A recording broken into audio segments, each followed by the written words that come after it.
Rule 368. If a minister quotes in the House a dispatch or other state paper which has not been presented to the House, the minister shall lay the relevant papers on trial, provided that these rules shall not apply to any documents which are stated by the minister to be such an attire that their production would be inconsistent with the public interest. Yes. Provided further that, kindly read second proviso. Provided further that, where a minister gives in his own words a summary gist of dispatch or state paper, it shall not be necessary to it. Therefore, madam, a confidential document between of the government cannot be said, cannot be presented by the defense minister. Certainly not. They don't have, they cannot place it before the parliament itself. They cannot place it before the parliament itself. Can I answer? Please बैठिए. पहले एक का उत्तर हो जाए. बैठिए. आप सब लोग आप बैठिए ना. एक पॉइंट ऑफ ऑर्डर तो हो जाने दीजिए. केवल वही काम करोगे रात को 8 बजे तक. Yes, what you want to say? He's saying it is a confidential thing. I want to answer that. Yes. There are no documents of state secrecy here. It's an intergovernmental agreement for which the member referred. I've showed you the proof that it has been signed by the... Oh my God.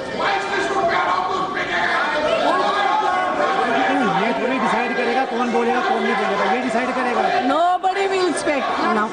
Nothing is going on record. Yes, Minister. Ma'am, she raised a point of objection. He raised a point of objection. I'm telling you, there are no documents of statecraft. All right, so stormy scenes there in the Indian Parliament's lower house. We've just seen a ruckus almost take over proceedings after Mr. Rahul Gandhi's statement, his speech in Parliament. Let me go across to my colleague and WION's political editor, Kartikeya Sharma, who's joining us live on the broadcast. Kartikeya, jobs, the economy, Mr. Modi's travels abroad, corporate debt, mob lynching. Mr. Gandhi touched upon pretty much everything, but I suppose it was the hug that stole the show. Actually, hug stole the show, but more or less, if you go by his speeches in Parliament from 2004 onwards, there is no doubt that the speech of Mr. Gandhi was best till date in terms of coherence, in terms of proficiency in Hindi, in terms of being fluid.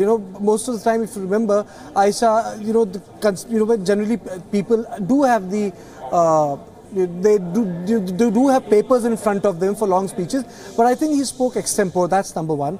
And secondly, what had happened just after 10 minutes was that the speech got personalized. Speech was not about general political economic issues. The speech was on Narendra Modi.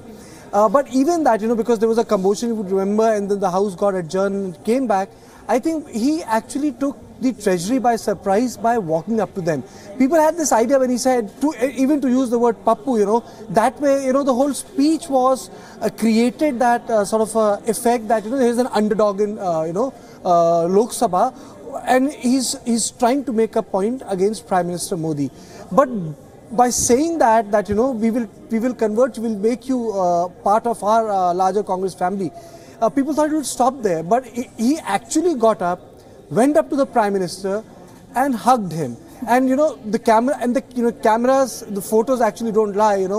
It caught the Treasury benches completely by surprise. It caught the Prime Minister by surprise. Absolutely. Too, Kartikeya. I think pretty much the tone of this speech did catch the BJP off guard, or at least it's appeared so. I want to ask you, especially his statement about mob lynching, of course, and this whole idea of teaching or thanking the BJP RSS for telling him what it means to be a Hindu. Again, a very pointed statement coming our way from the Congress president. No, I think he spoke on many issues. For example, he actually spoke on the issue of social lynching, though he did not take the name of minister of Aviation, Jayant Sinha, but he mentioned the event. You know, the episode was pretty evident. The name was not there, but he said that. So whether it's the issue of lynching, demonetization, the speech was comprehensive. But I think I would see it in a larger perspective. You know, it's like really coming of age for Rahul Gandhi.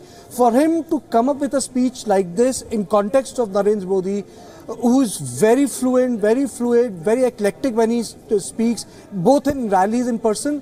I think that impact has been created by Rahul Gandhi. Right. Because for Rahul Gandhi, the struggle is double. It's not only about BJP, it's about respectability within the opposition bloc. You know, they also need to accept him as a leader of the larger opposition, which is not taking place. But I think this speech will help Mr. Gandhi a lot. Right. A quick question, a quick reaction from you, Kartikeya, on this whole aspect also.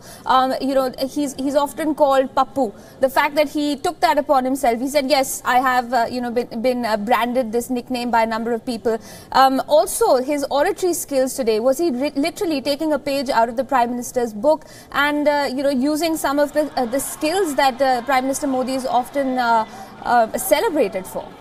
I think so, but you know, we will have, you know, I think there will be a very strong reply from the Prime Minister. What was new this time was that he was not going through the notes. You know, that's what I noticed. Generally, people do have a habit of going through notes. He does, but he did not go through any notes. I think that's the important part. But second thing, you know, why did he use the word Pappu? The word Pappu and Shehzada were coined during 2014 campaign.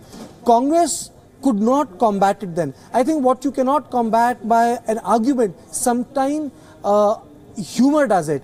And by making fun of himself, I think today he has killed the word Pappu for him. All right. Well, he did energize proceedings for sure. We'll leave it at that. Kartikeya, thank you very much for joining us on that rather entertaining session of Parliament. We will have to wrap up the broadcast on that note. We're leaving you with the visual of the day, it seems, or the week perhaps the year too. Rahul Gandhi there hugging the Indian Prime Minister while in Parliament. Thanks for joining us. Bye-bye.